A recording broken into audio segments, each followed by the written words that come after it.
Welcome back to Tour Tip Tuesdays. I'm Melissa, and today's tip is how to personalize your fundraising.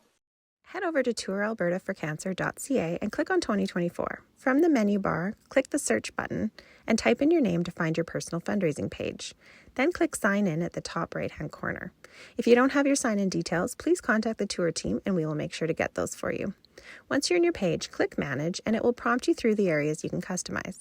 First, add a photo. This can be of yourself riding at the tour or the loved one that you're participating for. You can adjust the size and how it displays in the frame. You can add your username, a headline, and adjust your fundraising goal. Once you're finished, hit Save Changes to make sure that it saves. Next, it will prompt you through editing your story. Here we encourage you to add personal details of why you're participating in the tour to inspire support. You can add photos and links, and again, make sure you hit Save. Next, we always encourage you to make a self-donation before setting out your page. This shows that you're personally invested into your goals and helps others know what to donate. There's frequently asked questions, and you do get a tax receipt for your donation. Be sure to share your personal fundraising page with your network by copying and pasting the URL, and check out our YouTube channel for more tutorials. Happy fundraising!